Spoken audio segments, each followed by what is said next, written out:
Hello friends, मैं doctor Sanjeet. आज हमारे पास यूट्यूब के माध्यम से एक क्वेश्चन आया है। क्या फिशर की वजह से मलद्वार सकरा यानी छोटा हो सकता है क्या? यस, ये हो सकता है। क्योंकि फिशर में क्या होता है, जब हमें दर्द होता है तो हम अपने मलद्वार को क्या करते हैं, सिकोड़ लेते हैं। क्योंकि जब भी हमें जैसे मान लो सुई चुभती है तो हम लोग क्या करते हैं, अपनी बॉडी को अंदर की तरफ खींचते हैं। तो अगर मलद्वार में जलन दर्द होता है तो हम अपने मलद्वार को छोटा मतलब उसको सिकोड़ने की कोशिश करते हैं जब हम मल त्याग करते हैं, क्योंकि दर्द की वजह से हम अपने मलद्वार को सिकोड़ लेते हैं, जिससे हमें कॉन्स्टिपेशन की समस्या बढ़ जाती है।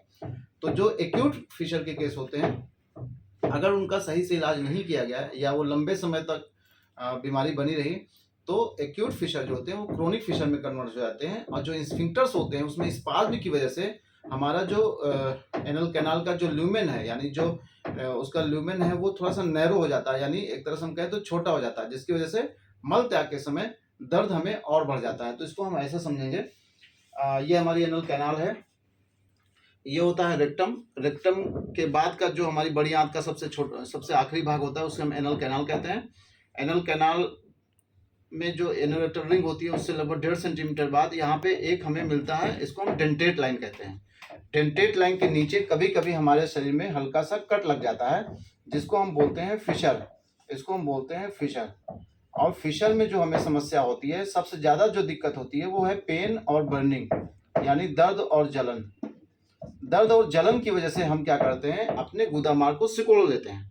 सिकोड़ने में जो हेल्प करती है वो होती है ये दोनों स्फिंक्टर्स। ये जो ग्रीन कलर का है ये है इंटरनल स्फिंक्टर, और जो ये ब्लू कलर का है ये है एक्सटर्नल स्फिंक्टर। जो इंटरनल स्फिंक्टर होता है ये हमारे गुदामार्ग के टोन को मेंटेन करने में 85%, और ये जो है एक्सटर्नल स्फिंक्टर हमारे गुदामार्ग के टोन को मेंटेन करने में 15% पार्टिसिपेट करता है। तो जब हमें दर्द होता है ना, तो हम अपने गुदामार्ग को सिकोड़ लेते हैं। क्यों?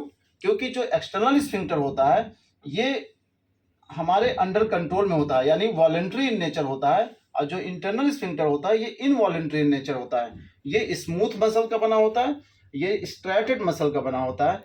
यानी ये जो स्फिंक्टर है ये हमारे अंडर कंट्रोल में नहीं होता, ये एक रिफ्लेक्स, हम जैसे दिल का धड़कना, आंखों का फड़कना, ये हमारे अंडर कंट्रोल में ये अपने आप होता है। इसी तरह इंटरनल स्फिंक्टर का सिकुड़ना और फैलना ये हमारे कंट्रोल में नहीं है। इसका जो कंट्रोल है वो ऑटोनॉमिक नर्वस सिस्टम के थ्रू होता है।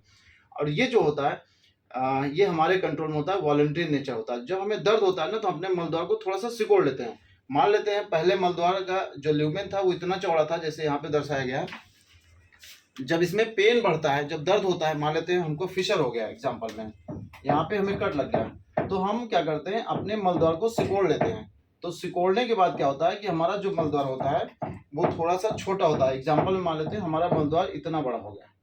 अब जो मल हमारे शरीर से इतने चौड़े मल एनल कैनाल से निकल रहा था, अब वो इतने चौड़े एनल कैनाल से निकलेगा, तो जाहिर सी बात है हमें पेन बढ़ जाएगा, यानी दर्द बढ़ जाएगा। तो जो नॉन ट्रीटेड फिशर के केस होते हैं, जिनका सही से इलाज नहीं हुआ है, जो लंबे समय तक फिशर बना रहता है, उनके फिशर में स्पाज्म हो जाता है। इसे हम बोलते हैं एनल स्पाज्म। आप एक स्टेनोसिस, एक एनल स्टेनोसिस एक टर्म होता है, और एक एनल स्पाज्म होता है। एनल स्टेनोसिस में क्या होता है, जो ये म्यूकोसा मेम्ब्रेन होती है अंदर की, इसमें स्कार डेवलप होते हैं, जिसकी वजह से परमानेंट हमारा मलद्वार सिकुड़ जाता है। लेकिन जो एनल स्पाज्म होता है, एनल स्पाज्म, अगर मलद्वार सिकुड़ जाता है, कॉन्स्ट्रिक्ट कर जाता है, तो इसको बोलते हैं एनल स्पाज्म।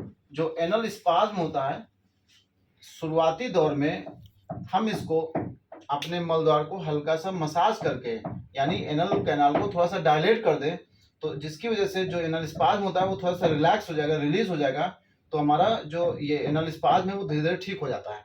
लेकिन अगर यही एनल स्पाज्म लंबे समय तक रह गया, तो इसमें जो होता है परमानेंट स्पाज्म आने की संभावना होती है। तो फिर उसको चाहे वो मॉडर्न सर्जरी से, चाहे छारसू सर्जरी से, फिर इसको ठीक किया जा सकता है।